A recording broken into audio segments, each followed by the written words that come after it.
Welcome to the BlazeTV booth, Chloe Cole. I think a woman who needs no introduction, but someone who has been a warrior in fighting the gender transition, the sterilization of an entire generation. And Chloe, I think that most of you know Chloe's story, but Chloe, if you could just give like a summarized version of why this is so personal to you in particular. So I speak on behalf of this community of people who have been harmed and then ignored by our own doctors who harmed us, the detransitioners, people who have been through the gender transition process and gone through the medical parts and then came back out of it embracing the way that God has beautifully created us. And this issue is so important to me because of that personal experience, because of what I've had to deal with from such a young age. I was only 12 when they started putting me down this route. My doctors had put me on they put me on cross-sex hormones, they put me on chemical castration agents to stop my puberty, and before I was even old enough to drive a car, they surgically removed my breasts. And obviously with that came a lot of harm to my body, to me developmentally, and I'm not alone. I discovered that there were so many other kids and thousands of other people who have been through the exact same thing with regret, with damage done to their bodies. And I think this is one of the biggest issues of our time for that reason. My generation has been completely disrupted by this. And I think that children deserve to be fought for, that their parents deserve to be able to raise their children the way that they see fit, the way that goes with their instincts in raising them. And that's why I'm here today. Yeah, your story in particular really touches me because I will never forget it when I was reading about it, and I've spoken to you about it before. I always had, a judgment when it came to these parents who are allowing this to happen to their children. And I was always like, why are these parents doing that? And when I read your story, it really, I had such empathy for your parents who were told by the doctors, if you don't do this, if you do not allow your daughter to go through with this, to take these cross-sex hormones, to take these puberty blockers, she's going to kill herself. Yes. And that's what they told the exact lie that they fed my mom and dad. Yeah. And that's the standard. My story is not just a one-off. It wasn't just a mistake or an accident.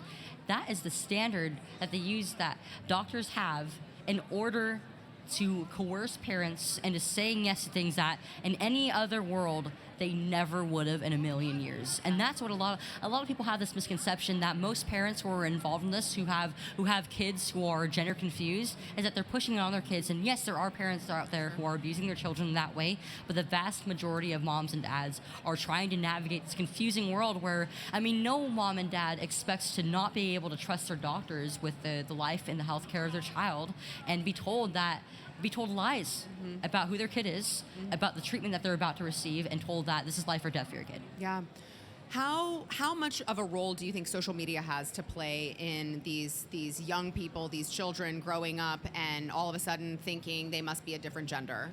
In my experience, it was the single biggest thing that led to all this. If I did not have social media, I would not have known that transgenderism was a thing. It was where I learned about these different ideas. Like, it started with leftist critical theory, and then eventually it evolved into discovering other people my age who were identified as transgender and had all the same issues I did, and they seemed to become happy when the moment that they started going on all the treatments and living this false lifestyle. And I sought that happiness. I sought that sense of happiness for myself, and it was through that peer influence as a child who was looking for a community, looking for a place to feel safe, that led me down this route eventually. Right. Yeah, which is why it's just, the statistics show that overwhelmingly teens, adolescents who are confused about their gender grow out of it. Overwhelmingly, the vast majority grow out of it because we all go through the phase of, I feel weird in my own skin. I don't know who I am. Everyone has the awkward period. And especially for people who are traumatized from a young age or extra sensitive, or they have conditions like autism, which applies to a lot of the young transgender community, it can be a little bit extra difficult. But historically, the model of care that we used to follow for these gender confused children was just allowing them to grow up and not interfering with their natural healthy development. But now we've gone the complete opposite direction. And I think we need to take a note from history and go back to actually taking care of our kids. Yeah, amen. And, President Trump with his administration 2.0, I think that they have really made leaps and bounds with this particular issue. I just saw you. You were over at HHS. Tell us why you were there and what they just did. So I was there to speak at their press conference where they were announcing measures that they are proposing for the next few years. The primary focus was restricting Medicaid and Medicare funding in hospitals that do these abusive treatments on children, which those are programs that are in almost every single hospital in the United States. So that would be a significant blow to them if they kept continuing to stupidly do these treatments on kids. Right. So it's going to ensure that almost every hospital in the U.S. is going to stop doing these treatments, and most children will be freed of this.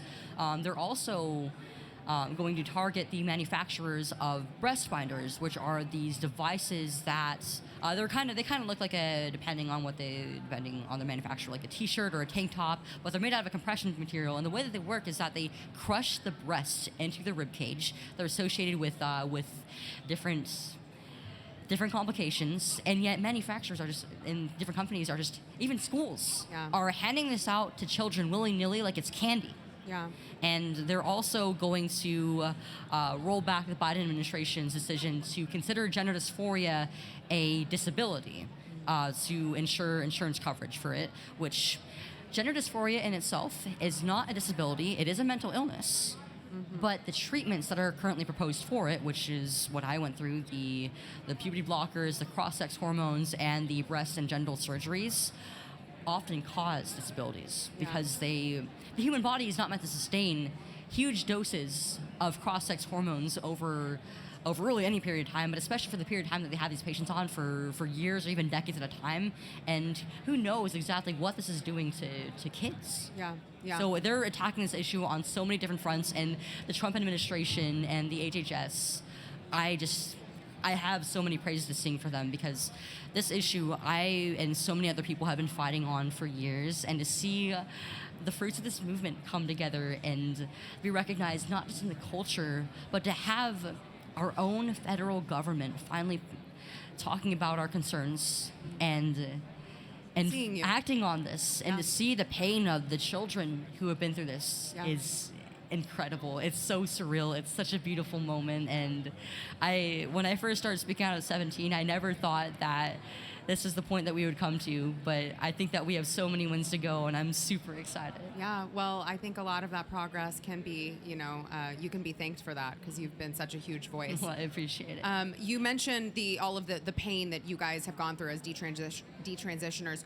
How long were you on all of these medications from the age of 15? I was 13. 13. Okay. So I was 13 when I started the drugs. So I was 16 when I stopped taking the hormones, and that was about like 3 years and a few months. Okay. And it's been 5 years since I've had my surgery. And do you still have like long-lasting negative effects from all of that? So a lot of these activists and doctors they love to say that things like puberty blockers, hormones are reversible. Nope. Yeah. Every single one of them I've had complications from that I'm going to have to live with for the rest of my life. And thank God I'm kind of a lucky case, because I've been able to bounce back in so many different ways. My health has been flourishing since, even though I still have these lasting effects. But there are so many people I know out there in the hundreds who are doing much worse than I. And right now, doctors have no way to address any of that. There's no standards of care. There's no codes to bill for.